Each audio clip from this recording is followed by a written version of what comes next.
All right, you have gotten to the point of the One Thing KW Commitment Excellence program where we're going to set up your business plan.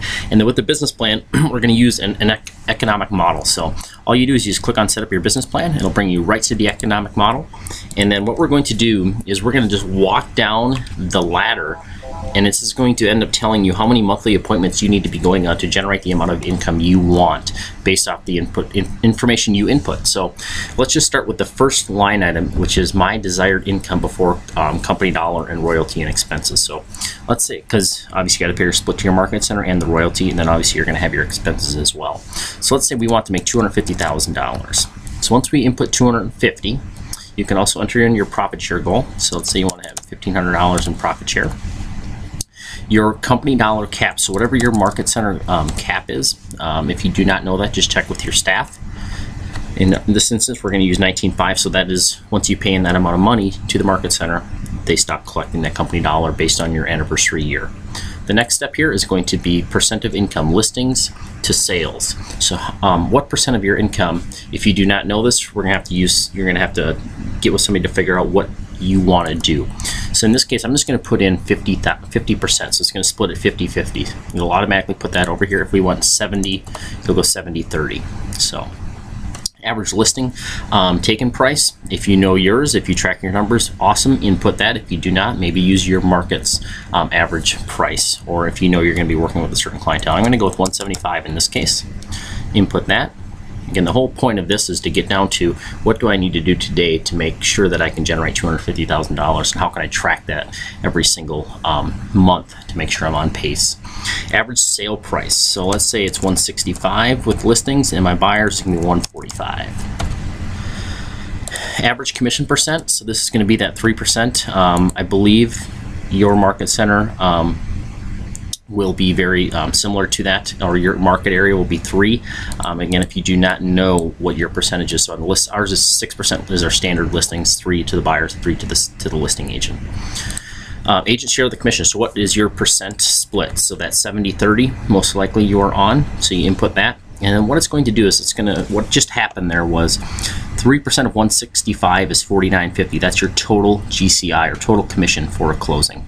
On the buy side, 3% of 145 is 43.50. Your share of the commission is 70%. That means 30% of that 49.50 is going to go to the market center. That's 14.85. Then automatically 6% of that is going to go to royalty, which in this case is 297, and this is based off of the 43.50 on this side.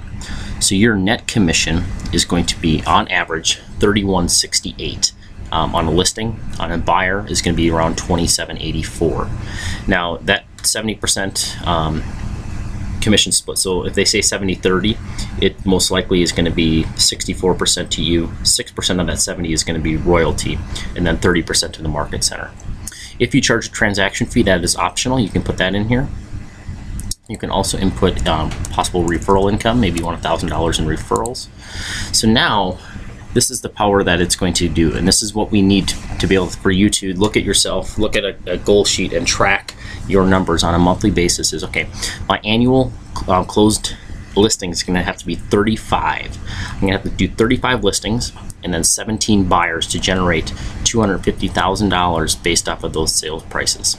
So I've got 35 listings I need to get on an annual basis and 17 buyers closed. So we want to drill this down even farther. Percent that actually close. So if you take a listing, what percent of those listings actually close?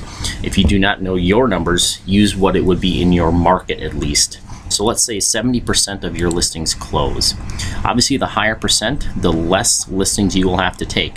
So it is saying that I need to take on an annual basis, I need to take 51 listings, 71% of those are going to close, which will give me my 35 listings. Let's say you were down at 30%. The lower your conversion rates, the more work you're going to have to do. Now you'd have to generate 118.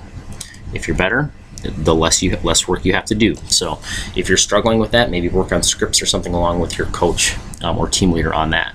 Buyers, percent that actually close. So when you get a buyer under buyer rep contract, what percent actually buy with you? This is usually a little bit higher. So if it's 90%, that means you only need to find 19 buyers. 90% of them will buy a house with you.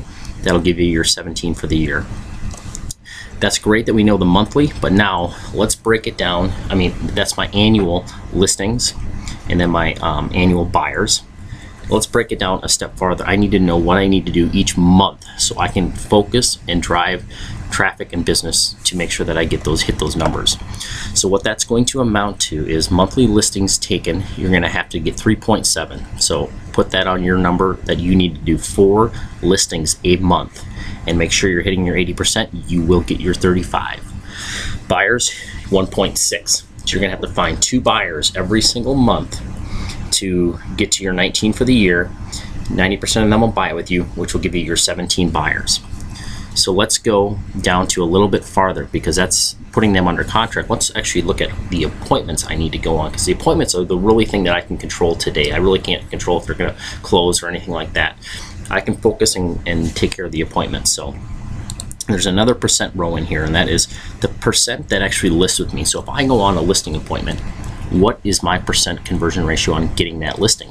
Because once I get it, and then my 80% will sell, will give you my 35. So if I go on a listing appointment and I get it 80% of the time, that means I need to go on 55 appointments to get 44 listings to close 35. I can control this. I can't control this.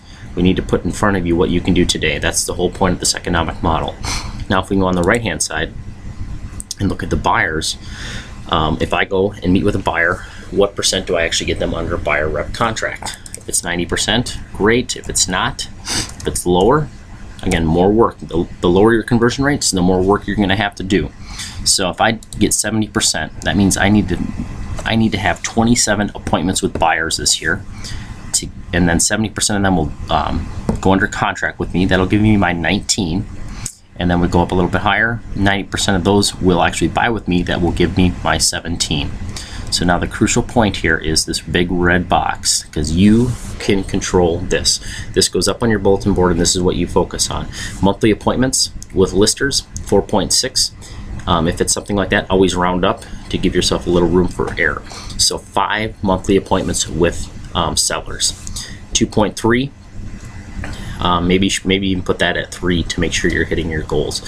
So your lead generation needs to be strictly around getting those appointments with your sellers and your buyers. So that will get that. Your close volume will be 5.8 million on the list side, 2.5 over here, and the total income down here will be this. Your total units will be 53. That will be 8.3 million in closed volume. That will give you your commission of 251,000. That extra 1,000 is referral income. You have no transaction fee income. We did not input that. You will pay in 19.5 in company dollar. You'll pay in 3,000 in royalty. And then this little blue box is based off of that volume. If our company did not have a capping status, you would have paid them in an extra $55,000. But due to the capping, you're going to keep an extra $55,000 of your commission. Your yearly income before expenses is 228.5. So that is after you pay in all the splits to the company, you'll be left with 228.5. Your operating expenses, you can input those right up here. So you can put in your own expenses for the MREA chart of accounts. So you can input that. And then we will go down to the bottom here. Your net income will be 228.5, and based off of a 40-hour work week, that would be $121 per hour. So now that is so crucial to jot those numbers down somewhere so you guys can focus on that. But that is the economic model portion of this. The next thing that you're going to be able to unlock here will be the financial statement.